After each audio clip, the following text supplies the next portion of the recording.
Today, we're talking about food cravings and God's answer to food cravings. Hello and welcome. I'm Annette Reader from the biblicalnutritionist.com. And today, we're talking about something that I hear from you almost every single day: food cravings. How do I stop the food chatter? That voice in your head that just won't stop, that pull towards the sugar and towards the salt and towards the thing that you were told yourself you weren't going to eat today. Well, I want to tell you something right up front.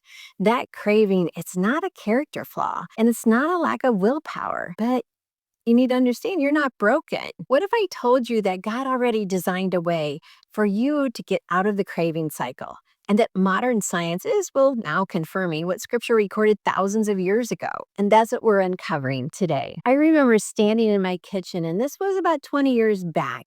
And when chronic stress and depression was my daily reality, I had just finished dinner. I wasn't hungry, but now not even a little bit hungry, but something in me was pulling me towards the pantry, towards the sugar, towards comfort. And I stood there and I thought, wow, why can't I stop this? I know it's good for me. I know what God calls good. Why can't I just choose it? Well, that moment sent me on a journey, not to a diet plan and not to a supplement, but actually to scripture.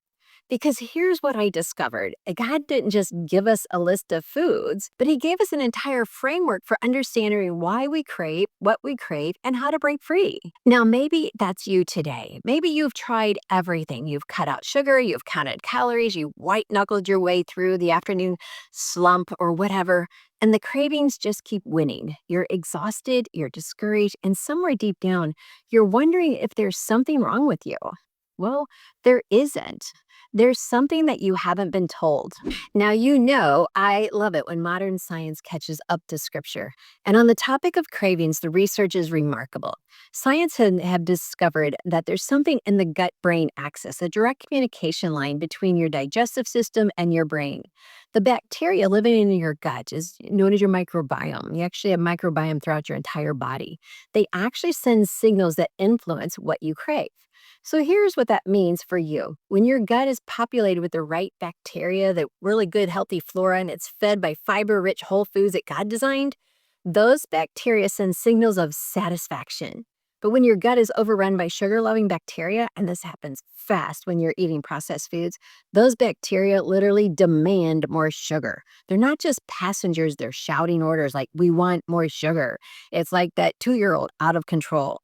Well, this is what scripture meant when it talked about the body being a temple. The temple isn't just a metaphor, it's biological reality. What you put in determines what you crave next. A study published in the Journal of Nature found that changing someone's diet for just 3 days, imagine 3 days, began a shift in the microbiome. And with it, their cravings. 3 days, not a lifetime of struggle. That's just a weekend. So, what does God actually prescribe for the craving cycle? Let me give you some specifics.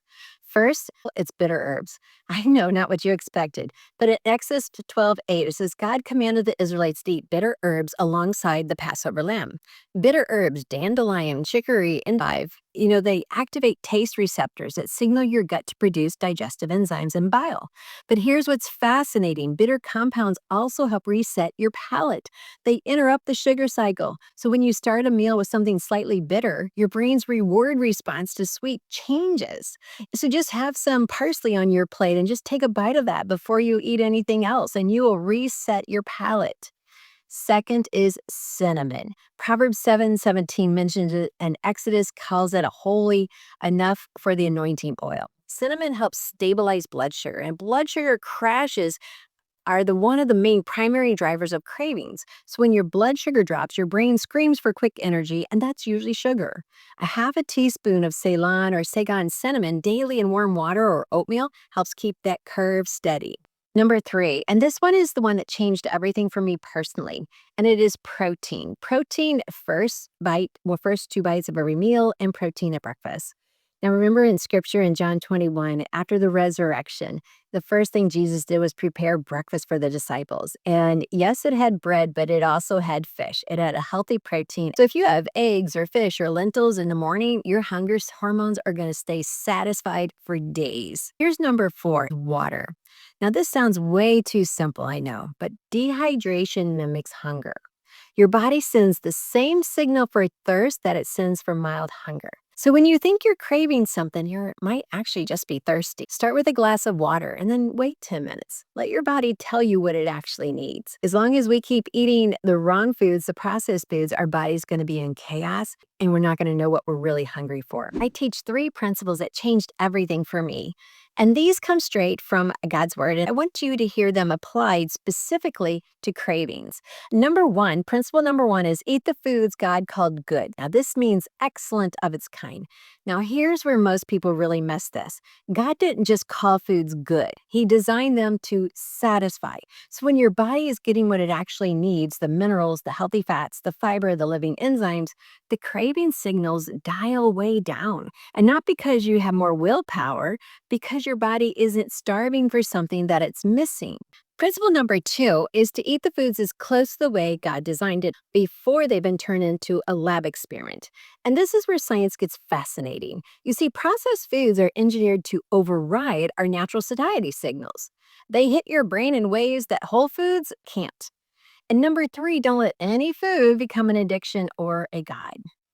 Now, this is the one that convicted me the most because I had asked myself honestly, like, am I running to food for comfort that I should be running to God for?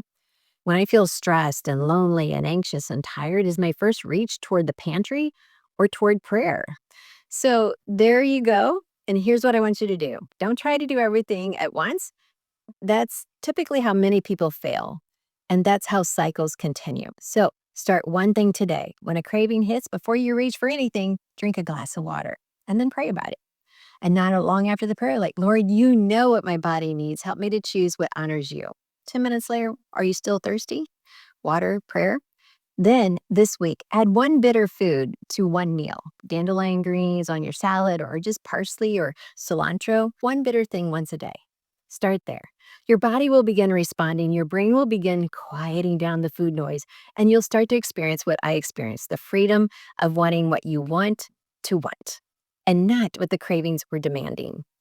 And that is what has helped. We teach this all the time in the Inner Circle coaching group, and we get to sit down with you in a group setting and walk through what's your scenario, what's going on, what are your circumstances, and how can we help you work through that. And we see breakthrough every single time we get together. Now, I want to be clear about something. I'm not telling you that prayer replaces nutrition. I'm not telling you scripture is a diet book. What I'm telling you is that God created your body with extraordinary wisdom, and He didn't leave you without instructions. So scripture is always going to be there for you. And remember, the same God who said, I am the Lord who heals in Exodus 15:26 is the God who designed the bitter herbs, the cinnamon, the protein-rich foods. He knew what your body would need before you ever felt that first craving. Healing is always of the Lord. It's not from a diet plan. It's not from willpower. It's from the way He designed your body and the way He works within your life. That is how we experience true healing. Well, I hope this has blessed you. And be sure and put your comments down below and tell me, what cravings are you struggling with most? And if you tried the water and the prayer and those steps this week, I want to hear about it. How did it go for you? And if you haven't subscribed yet to this YouTube channel, well, then I was going to say, welcome to the Biblical Nutritionist family. Be sure and hit like and subscribe and the bell so you get notified every time we post new videos. Thanks for watching this video and letting me share with you from my heart God's recipe for excellent health. And you matter to me. You matter to God, and you matter to me. Thanks for watching. Welcome to the Biblical Nutritionist family. I am here to serve you God's recipe for excellent health. And I get to do that through many ways. One is through these videos on YouTube. Another way that you may not realize is we have what's known as the Inner Circle. And it's in the Biblical Nutrition Academy. And this is where we get to come together and we get to meet on Zoom. We have meetings 2 to 3, sometimes 4 times a week, where you can come and you can just sit at the table and drink your cup of tea and bring to the table what's on your heart and mind. Some of our meetings are about how to pray for God's answer and to expect God's answer. Those calls are amazing. And then we have calls for how to just take your kitchen and take it from being a burden to a blessing. And then the highlight of our coaching calls on how to transform your health. As your personal biblical nutritionist, I will be there on those calls to help you. You get to bring your questions and we get to work through it. And it's all in a group setting on Zoom. But there's another call that I want to invite you to, and that is our B3 Victory Calls. And this is where we get to identify what are those beliefs that are holding you back And how can you push those aside, just take those captive, throw them out the door, and start seeing God work amazingly in your life? I invite you to check out the Inner Circle, thebiblicalnutritionist.com/inner circle, and learn about this. We only open it up 4 times in a year, and I don't want you to miss out on our next opening. If it's not open, it'll say join the wait list, and we'll notify you first. We are limited seating, but yet we have a seat that I hope that you will take place and join us, because God has a victory waiting for you, and it's time to get rid of the lies, and it's time to see your health, to explore what your health can be like, and to get the victory mentally, physically, and importantly, spiritually. Welcome to the Biblical Nutritionist family.